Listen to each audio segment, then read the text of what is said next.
Hello friends. आज हम research methodology में एक और टॉपिक पर बात कर रहे हैं जो है रिव्यू ऑफ लिटरेचर। हिंदी में इसे साहित्य का पुनरावलोकन कहते हैं। तो आज हम इस टॉपिक पर बात करने वाले हैं। तो आइए शुरू करते हैं आज का टॉपिक। सबसे पहले ये जानते हैं कि वास्तव में रिव्यू ऑफ लिटरेचर का मतलब क्या होता है। तो रिव्यू ऑफ लिटरेचर में जो रिव्यू शब्द है, लिटरेचर तो हमें पता है साहित्य से संबंधित शब्द है जिसमें पूरी थ्योरेटिकल कॉन्सेप्ट्स की बात की जाती है, किसी चीज को गहराई से समझने की बात की जाती है। रिव्यू का मतलब क्या होता है? रिव्यू का अर्थ होता है दो शब्दों से मिलकर बनाए, री प्लस व्यू। री का मतलब होता है दोबारा, व्यू का मतलब होता है देखना। इसका मतलब हुआ टू सी अगेन। इसमें रिव्यू ऑफ लिटरेचर का मतलब ये हुआ साहित्य को दोबारा से देखना। जो काम हो चुका है, पहले कंडक्ट की जा चुकी हैं जो स्टडीज, या जिन जिन विषयों पर पहले काम हो चुका है, विषय के विभिन्न आयामों पर, डिफरेंट डायमेंशंस पर जो काम हो चुका है, उन सब का अध्ययन करके उसका प्रयोग अपनी रिसर्च में करना रिव्यू ऑफ लिटरेचर के अंतर्गत आता है। तो review of literature is an essential part of research. बहुत इंपॉर्टेंट पार्ट है, क्योंकि जब तक आपको पता नहीं चलेगा कि आपके टॉपिक से रिलेटेड कितना काम पहले हो चुका है, तब तक आप कुछ नया नहीं कर पाएंगे, वही रिपीटेशन आता रहेगा। इसलिए रिव्यू ऑफ लिटरेचर जानना बहुत जरूरी है कि उस विषय पर, उस पर्टिकुलर टॉपिक के ऊपर किन किन एरियाज पर काम किया जा चुका है, किन पर काम करने की जरूरत है, क्या अभी कमी रह गई है जो हमें सोसाइटी के नीड के अकॉर्डिंग अभी फुलफिल करनी है। वो सारी चीजें हमें रिव्यू ऑफ लिटरेचर के बाद पता चलती हैं। It is a collection of already published work in the form of articles, research papers, research studies, books and many other forms. वास्तव में रिव्यू ऑफ लिटरेचर क्या है? रिव्यू ऑफ लिटरेचर है एक पब्लिश्ड वर्क का कलेक्शन। अब वो published work किस रूप में हो सकता है? वो पब्लिश्ड वर्क हो सकता है आर्टिकल्स के रूप में, रिसर्च पेपर के रूप में, रिसर्च स्टडीज या आपके डेजर्टेशन या पीएचडी थीसिस के रूप में, बुक्स के रूप में, या फिर किसी और फॉर्म में भी। जो भी पब्लिश्ड डेटा है, जहां से आप अपने लिए रिसोर्सेज, जिन रिसोर्सेज से आप डेटा कलेक्ट कर रहे हो अपने रिव्यू के लिए, वो सारा का सारा इसके अंतर्गत आता है। It shows the reader what you have read about the topic. Review of literature हमें ये बताता है कि आपने उस पर्टिकुलर टॉपिक के बारे में कितना अध्ययन किया है। जितना ज्यादा गहराई से आपने अध्ययन किया है, जितने ज्यादा रिव्यूज आपने लिए हैं, जितने ज्यादा रिसर्चेस की स्टडी आपने की है, उतना ही ज्यादा आपका कॉन्सेप्ट उसके बारे में क्लियर होगा, दूसरों की मेथोडोलॉजी का पता चलेगा, और आप एक गैप ढूंढ पाओगे जो उनकी रिसर्च से आपकी रिसर्च को अलग करेगा। इसीलिए रिव्यू ऑफ लिटरेचर बहुत इंपॉर्टेंट पार्ट होता है। जब तक हम किसी भी रिसर्च को करने के लिए उस टॉपिक से रिलेटेड पहले वाली रिसर्च की स्टडी नहीं करते, तब तक हम कुछ नया नहीं कर पाते। इसलिए रिव्यू ऑफ लिटरेचर सबसे पहले किया जाने वाला एक बहुत इंपॉर्टेंट काम है। रिव्यू ऑफ लिटरेचर, जहां मैंने इसको ROL से बताया शॉर्ट में, ROL is the documentation of comprehensive review of published and unpublished work. ऐसा नहीं है कि केवल हमेशा पब्लिश्ड वर्क को ही कंसीडर किया जाता है, इसमें कुछ अनपब्लिश्ड वर्क भी होता है, उसको भी आप रिव्यू में ले सकते हैं। जैसे किसी की कुछ रिसर्च है जो उन्होंने पब्लिश नहीं कराई है, जिसकी फाइंडिंग्स तो हैं लेकिन अब तक वो पब्लिश नहीं हुआ है, या किसी का डेजर्टेशन वर्क है, खुद का थीसिस वर्क है जो पब्लिश नहीं हुआ है, वो सारी चीजें, कुछ आर्टिकल्स हैं, कुछ रिव्यूज हैं, वो सारी चीजें जो पब्लिश्ड फॉर्म में नहीं है, उनको भी आप अपने रिव्यू ऑफ लिटरेचर के अंदर शामिल कर सकते हैं। तो एक बेसिक इंट्रोडक्शन है कि रिव्यू ऑफ लिटरेचर क्या होता है और इसकी जरूरत क्यों पड़ती है। अब आगे हम बात करते हैं functions of review of literature. क्या क्या काम है, क्या काम करता है ये साहित्य का पुनरावलोकन, क्यों जरूरी है, क्या काम करता है? It is for clarity and focus on research problem. जो भी प्रॉब्लम आपने ली है, जो भी आपने शोध समस्या का चयन किया है, उस शोध समस्या के चयन के समय उसके बारे में पूरी तरह से स्पष्ट होने के लिए, उसके सारे डायमेंशंस की पर क्लियरिटी के लिए और टॉपिक पर फोकस करने के पॉइंट ऑफ व्यू से रिव्यू ऑफ लिटरेचर बहुत जरूरी है। दूसरा, फाइंड द रिसर्च गैप। जब आप डिफरेंट टाइप की स्टडीज करते हैं, डिफरेंट रिसर्चेस पढ़ते हैं, और उनके बाद में आपको पता चलता है कि किसने किस टॉपिक पर काम किया, उस मेन डायमेंशन के किस किस टॉपिक पर काम किया, और उनकी क्या क्या कमियां और क्या क्या उनकी फाइंडिंग्स रहीं, और उन फाइंडिंग्स के आधार पर अभी कौन सा ऐसा एरिया बाकी है जिस पर काम किया जाना बचा हुआ है, तब आपको पता चलता है कि रिसर्च गैप कहाँ है। तो उस रिसर्च गैप को ढूंढने के लिए भी रिव्यू ऑफ लिटरेचर बहुत जरूरी है। तीसरा है इम्प्रूव योर मैथोडोलॉजी। जब हम अलग अलग स्टडीज पढ़ते हैं तो अलग अलग स्टडीज के अंदर जो रिसर्चर्स हैं उन्होंने अलग अलग मेथडोलॉजी का यूज किया होता है। किसी ने वही स्टडी एक्सपेरिमेंटल से की है, किसी ने वही स्टडी सर्वे मेथड से की है, डिस्क्रिप्टिव से की है। तो आपकी मेथोडोलॉजी जब आप डिफरेंट रिव्यूज पढ़ते हो या डिफरेंट रिसर्चर्स की स्टडी करते हो तो उस समय आपको पता चलता है कि पर्टिकुलर रिसर्चर ने इस मेथोडोलॉजी का यूज किया और इसके क्या बेनिफिट्स रहे, क्या ड्रॉबैक रहे, क्या फाइंडिंग्स आई। ये सारी चीजें हमें हर एक अलग अलग स्टडी के बारे में पता चलती है। इससे हमारा जो नॉलेज होती है मेथोडोलॉजी के रिगार्डिंग वो और एनहांस होती है। तो हमारी मेथोडोलॉजी के बारे में जानकारी को बढ़ाने के लिए रिव्यू ऑफ लिटरेचर बहुत जरूरी है। नेक्स्ट पॉइंट है ब्रॉडन अवर नॉलेज। आप अपनी ज्ञान के क्षेत्र को और ज्यादा बढ़ा सकते हैं रिव्यू ऑफ लिटरेचर पढ़ने के बाद। यानी इसके अंदर जो भी कॉन्सेप्ट दिया जाता है, थ्योरेटिकल भी कॉन्सेप्ट होते हैं, रिसर्चेस भी होती हैं, फाइंडिंग्स भी होती हैं, मेथोडोलॉजी भी होती है, क्या हाइपोथेसिस उन्होंने फ्रेम की, क्या कौन कौन से वेरिएबल लिए, कौन सा टूल उन्होंने यूज किया, ये सारी चीजें वो अपनी उस रिव्यू के अंदर मेंशन करते हैं। तो जब आप इतने सारे डायमेंशंस को पढ़ते हो, इतने सारी चीजों को पढ़ते हो, तो ऑब्वियसली आपकी नॉलेज जो है वो उसका एरिया बहुत ब्रॉड हो जाता है और आप अपने टॉपिक से रिलेटेड बहुत सारी नई चीजें सोच पाते हो उसको और अच्छा बनाने के लिए। तो ये एक और पॉइंट है इसका। इसके बाद है last point, set boundaries to your study. ऐसा नहीं है कि हम जो भी स्टडी करते हैं उसके लिए कोई लिमिटेशन हम डिसाइड नहीं करते, क्योंकि पूरे किसी भी काम को 100% विदाउट लिमिटेशन करना रिसर्चर के लिए पॉसिबल नहीं है। बहुत सारे उसके ऊपर मतलब रेस्ट्रिक्शंस होते हैं, टाइम का होता है, रिसोर्सेज का होता है, बहुत सारी चीजें होती हैं। तो आप अगर लिमिटेशंस डिसाइड करना चाहते हैं अपनी स्टडी को लेकर के, अपने एरिया को लेकर के, अपने टॉपिक को लेकर के, तो इन बाउंड्रीज को डिसाइड करने के लिए भी रिव्यू ऑफ लिटरेचर बहुत जरूरी है कि पहले किन किन एरिया पर काम हो चुका है आप उनको छोड़ दीजिए, उनको लिमिटेशन में डाल दीजिए और बाकी नए किसी एरिया को लेते हुए आप आगे बढ़िए अपनी उस रिसर्च में। तो ये सारी चीजें जो हैं, ये सभी फंक्शंस जो हैं वो रिव्यू ऑफ लिटरेचर के होते हैं जो रिसर्च में एक बहुत महत्वपूर्ण भूमिका निभाते हैं। अब इसके बाद आगे बात करते हैं क्या जरूरत है हमें रिव्यू ऑफ लिटरेचर करने की। ऐसी क्या आवश्यकता हो गई कि हम रिव्यू ऑफ लिटरेचर के बिना आगे नहीं बढ़ सकते। तो बहुत सारे कारण है इसके कि हमें जरूरत पड़ती है। पहला है आइडेंटिफाई द प्रॉब्लम। जब आप बहुत सारी चीजें पढ़ते हो, बहुत सारा लिटरेचर पढ़ते हो, तो उसके बाद आप उसमें से प्रॉब्लम सेलेक्ट कर पाते हो कि अच्छा ये इतना कंटेंट था, इसमें ये समस्या मुझे दिखाई दे रही है जिस पर मैं अपना रिसर्च वर्क कर सकता हूँ या कर सकती हूँ। तो रिसर्च प्रॉब्लम को आइडेंटिफाई करने के लिए रिव्यू ऑफ लिटरेचर जरूरी होता है। दूसरा, सर्वेइंग द लिटरेचर अवेलेबल। आपने जो यहाँ पर प्रॉब्लम सेलेक्ट किया है या जो टॉपिक सेलेक्ट किया है उससे रिलेटेड कितना लिटरेचर अवेलेबल है, क्या क्या चीजें हैं जिस पर काम हो चुका है, कितना कॉन्सेप्चुअल है, कितना थ्योरेटिकल है और कितना रिसर्चेज है, वो सारी चीजों के सर्वे जो है वो आपको रिव्यू ऑफ लिटरेचर के द्वारा पता चलता है। इसके बाद तीसरा पॉइंट है identify variable and formulation of hypothesis. जब आप यहाँ पर लिटरेचर आपको अवेलेबल हो जाता है तो उसके बाद उसी के बेस पर आप अपने वेरिएबल्स डिसाइड करते हो और जब वेरिएबल डिसाइड हो जाते हैं तो आप हाइपोथेसिस बनाना शुरू करते हो और जब गैप आपको पता चल गया उसके आधार पर आपने वेरिएबल और हाइपोथेसिस का फॉर्मेशन स्टार्ट आप कर देते हो। इसके बाद में सिलेक्शन ऑफ रिसर्च डिजाइन। जिन जिन रिव्यू ऑफ लिटरेचर से आपको पता चलता है कि किस तरीके की रिसर्चेज हुई हैं, एक्सपेरिमेंटल ज्यादा हुई हैं या डिस्क्रिप्टिव ज्यादा हुई हैं, जो जिस तरीके भी रिसर्च हुई हैं, आप जिसमें फीजिबल हैं, आप जिसमें कंफर्टेबल हैं, आप उस रिसर्च डिजाइन को उस टॉपिक की नीड के अकॉर्डिंग सेलेक्ट कर लेते हो।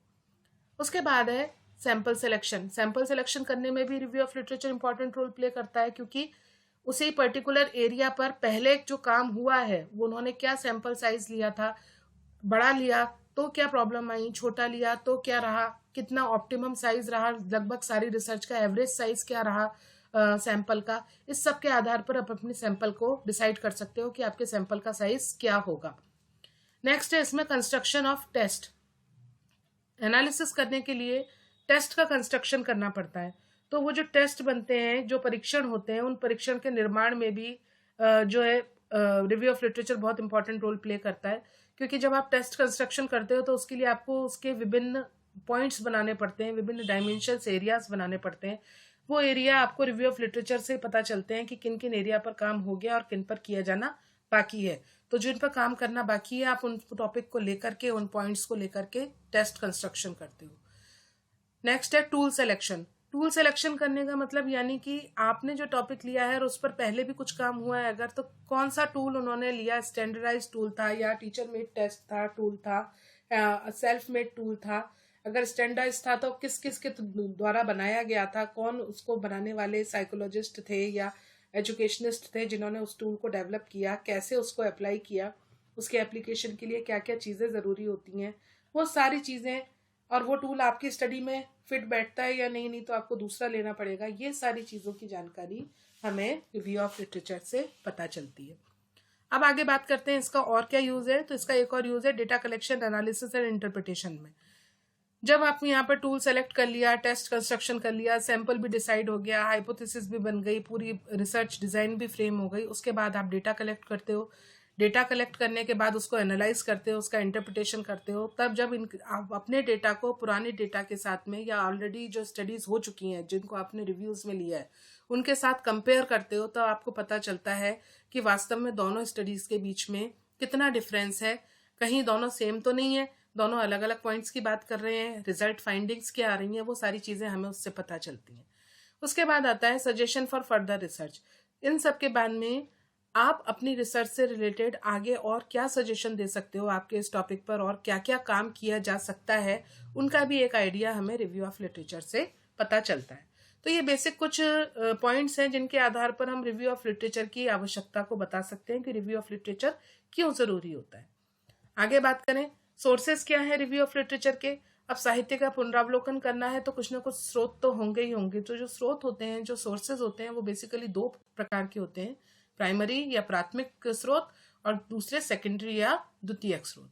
जैसा कि हमें पता है, प्राइमरी सोर्सेज हमेशा वो सोर्सेज होते हैं जिन्हें रिसर्चर खुद फर्स्ट टाइम खोजता है, जिनकी से data first time researcher collect करता है, वो सारे सोर्सेज प्राइमरी सोर्सेज होते हैं।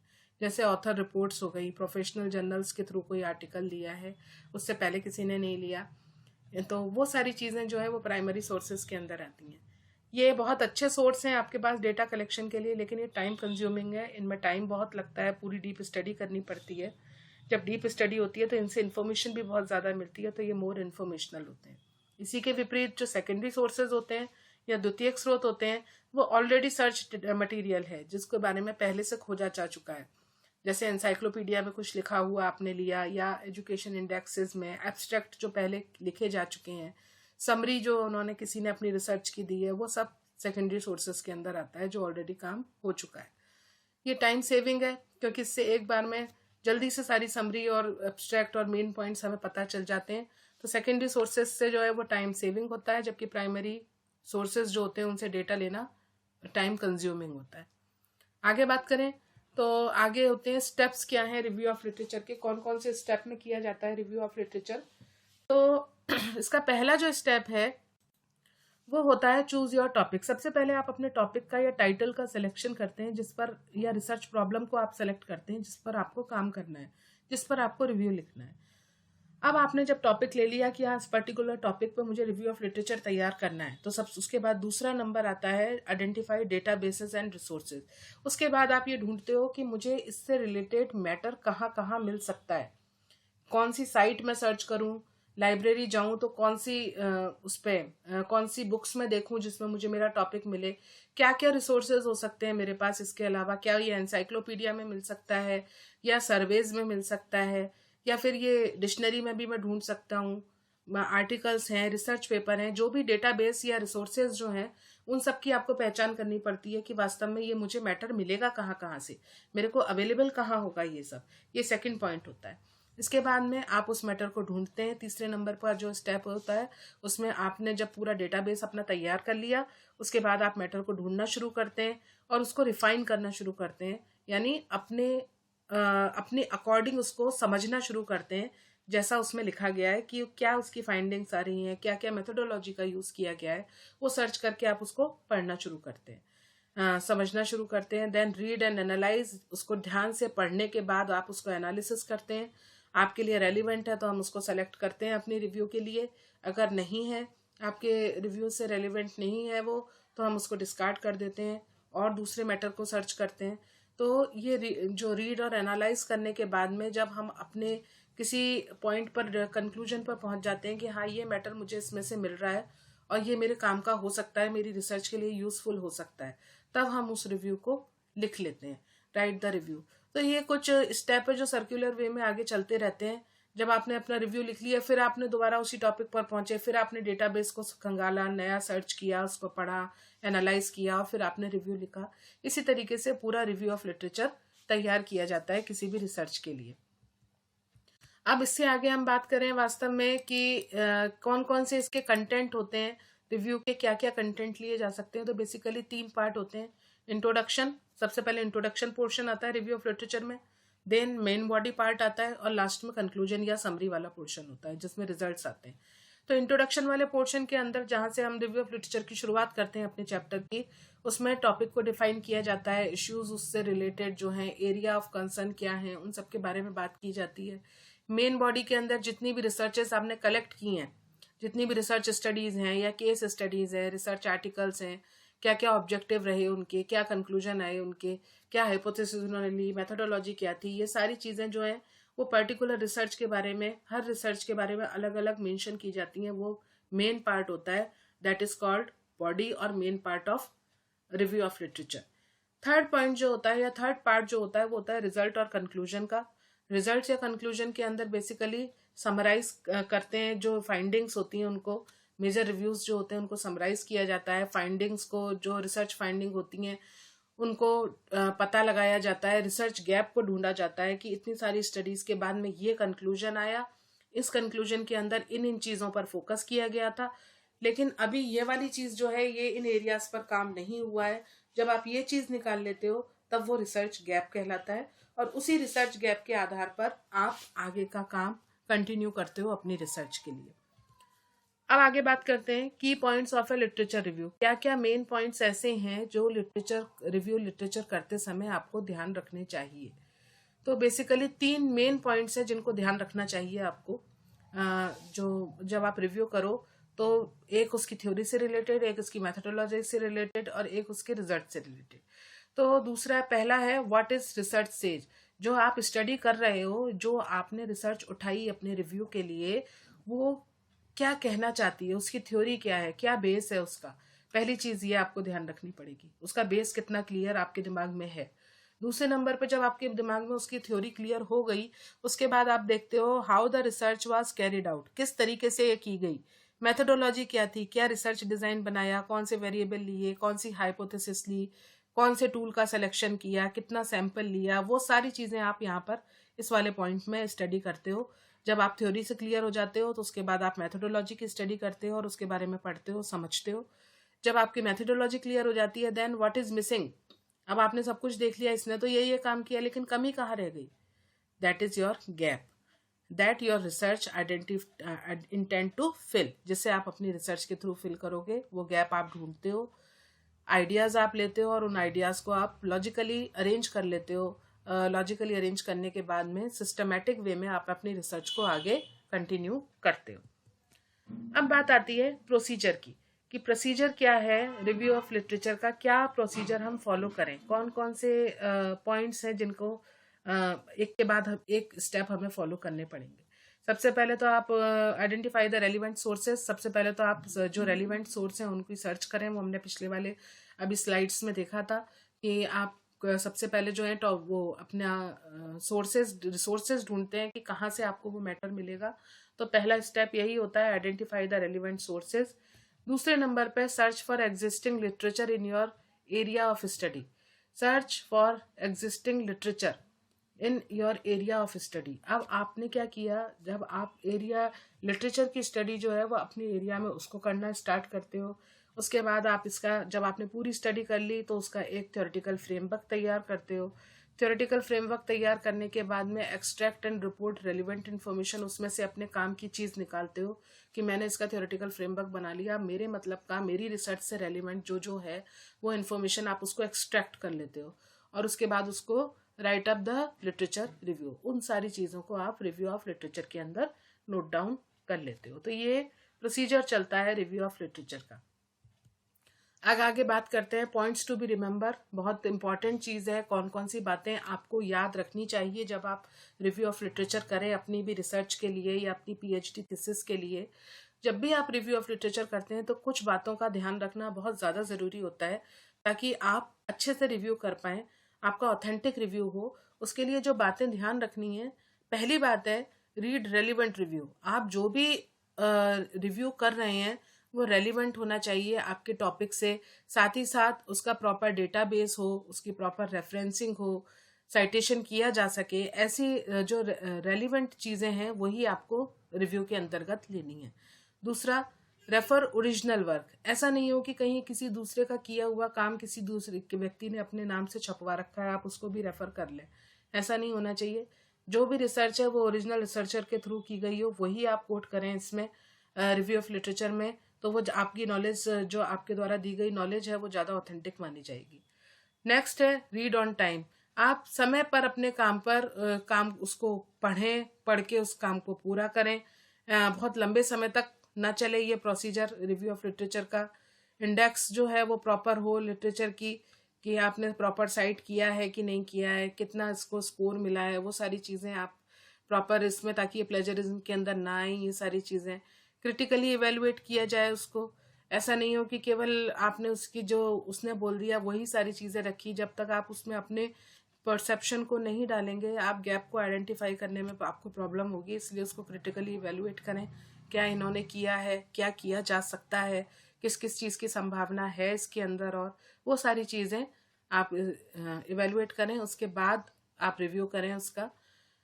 What has been done before, एक और चीज़ कि इससे पहले क्या किया जा चुका है, जिस टॉपिक पर ऑलरेडी काम किया जा चुका है, जिन पॉइंट्स को ऑलरेडी छुआ जा चुका है, हम उनको नहीं टच करेंगे, हम उसके अलावा कोई और चीज़ नहीं। ये चीज़ हमें रिव्यू ऑफ लिटरेचर को करते समय ध्यान रखनी चाहिए। व्हाट हैव अदर सेड, आपने जो यहाँ पर स्टडी की जो पढ़ी है उसके बारे में दूसरों का क्या परसेप्शन है, वो क्या कहते हैं, उन्होंने अपने क्या विचार रखे इसके बारे में, इस स्टडी के रिगार्डिंग उनके क्या व्यूज थे, उन सबको भी आपको स्टडी करना होता है। और इनके बीच में क्या डिफरेंस है, क्या इन दोनों के बीच में कोई रिलेशन है, अगर है तो किस तरीके का रिलेशन है, अगर गैप आता है तो उस गैप को फुलफिल करने के लिए क्या किया जा सकता है, ये डिफरेंस क्यों है, ये सारी चीज़ें आपको अपने रिव्यू ऑफ लिटरेचर के थ्रू पता चलती हैं। और इन चीज़ों का आपको ध्यान भी रखना चाहिए जब आप अपना रिव्यू तैयार करें। तो आज का ये टॉपिक था हमारा रिव्यू ऑफ लिटरेचर पर, जिस पर हमने बात करी कि जब हम रिसर्च करें तो रिसर्च करते समय टॉपिक के सिलेक्शन के बाद रिव्यू ऑफ लिटरेचर आप कैसे करें, गैप को कैसे फाइंड करें ताकि आप रिसर्च प्रॉब्लम को आइडेंटिफाई कर सकें, अपने कंटेंट को और एनरिच कर सकें, और किस तरीके से आपको कौन कौन सी बातों का ध्यान रखना पड़ेगा ताकि आप उसको प्लेजरिज्म से भी बचा सकें और वो कॉपी भी ना माना जाए। इन सारी चीज़ों पर आज हमने थोड़ी सी बात की। आगे फिर कई नए टॉपिक के साथ फिर मुलाकात होगी। अगर आपको टॉपिक अच्छा लगा तो मेरे चैनल को सब्सक्राइब कीजिए और वीडियो को शेयर कीजिए। Thank you so much.